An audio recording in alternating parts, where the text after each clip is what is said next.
Good morning. Got a lot of comments in my comment section suggesting that somehow being an asshole, uh, maybe potentially theoretically having court orders against you or harassing people or making threatening phone calls or X, Y, and Z, that somehow this justifies being arrested for obstructing a roadway, displaying a firearm while obstructing a roadway, resisting arrest, and felony assault against a police officer. Somehow being an asshole justifies being arrested for crimes you didn't commit. I thought I was clear in my previous videos. Apparently I was not. In America, we have a system of justice. We have written criminal codes. If it's not in writing, in a statute, it's not a crime to do it. We have a prohibitive form of criminal codes.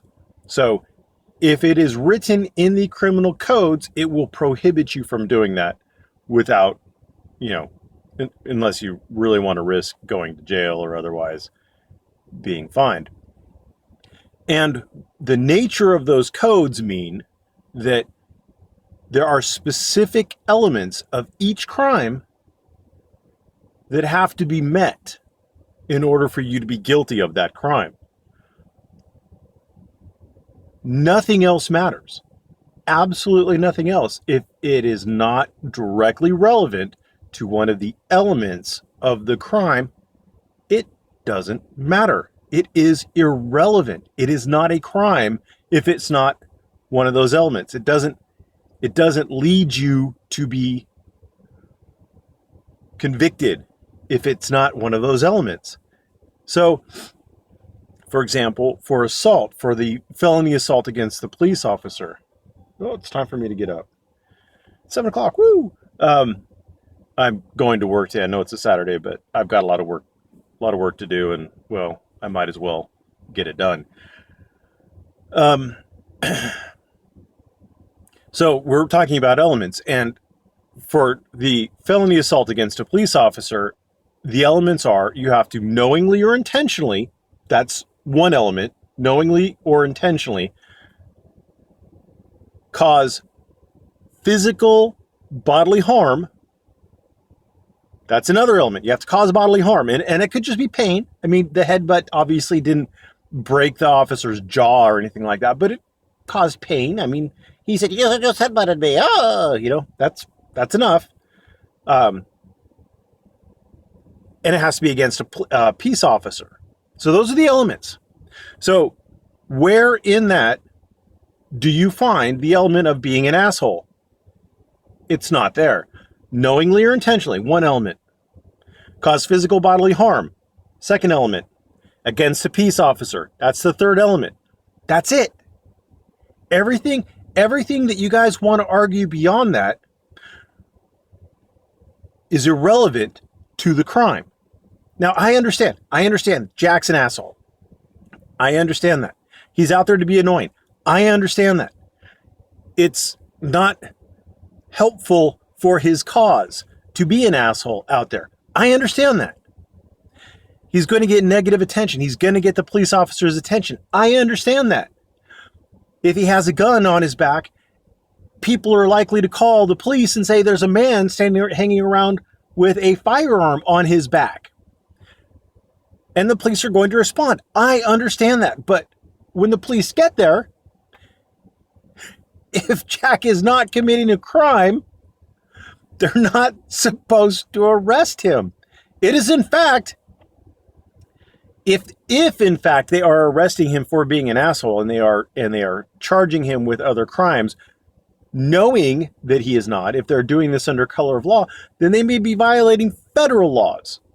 They may be. I don't know. They may be. And certainly, Jack may have a civil cause of action against them. May. I'm not guaranteeing anything, but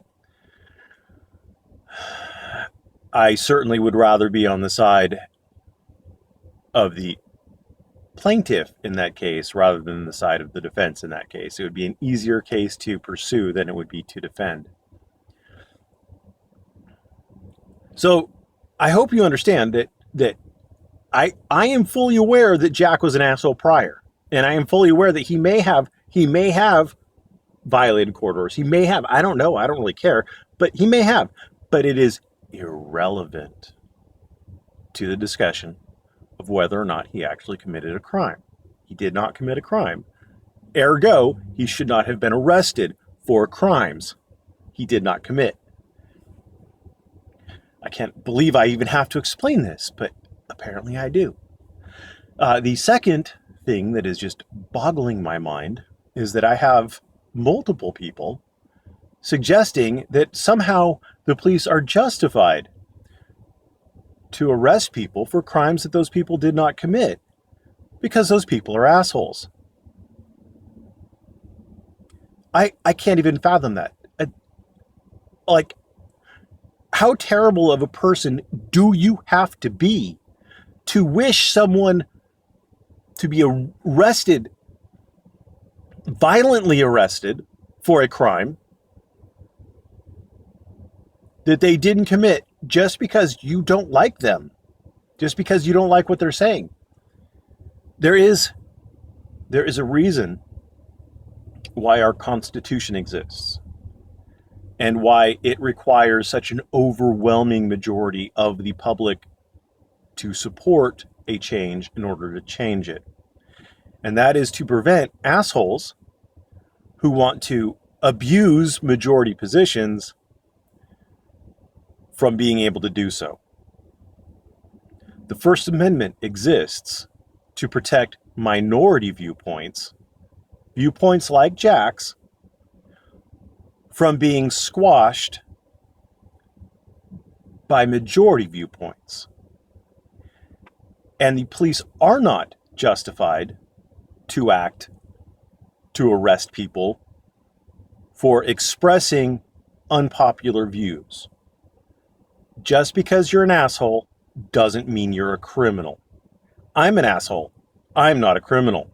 I don't break the law. I speed, but I don't break the law. So my point is, if you are advocating that the police arrest people for non-crimes, you are literally advocating for lawlessness and tyranny.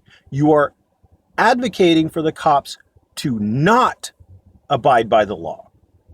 You are advocating for the cops to express their power over people that is not authorized by law. The police have power. The police have protections put in place in the laws.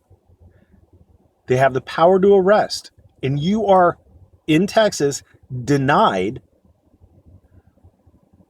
the right to resist arrest. And there are minor qualifications in there on the right to resist arrest, but generally speaking, you're denied the right. Generally speaking, 99.99999% of the time, you are denied the right to resist arrest. So they are in a position of great power. They're walking around armed with the ability to use force to effectuate an arrest, to subdue you. And you are prohibited by law from resisting that arrest.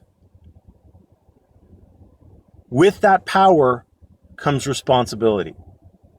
And advocating for the police to abdicate their responsibility and use their power to effectuate their will is advocating for lawlessness and literal tyranny.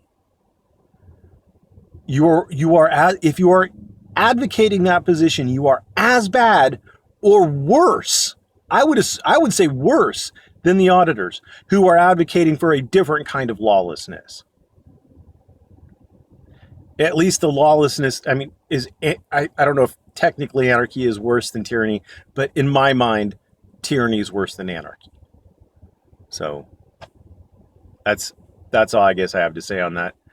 So if you are advocating for lawlessness and tyranny, you're a terrible person, and you should feel bad about yourself. And the crazy thing is that these people aren't feeling bad about it. They're like, well, they're assholes, so it's justified. Fuck you and the horse you rode in on. Thanks for watching. Have a great morning.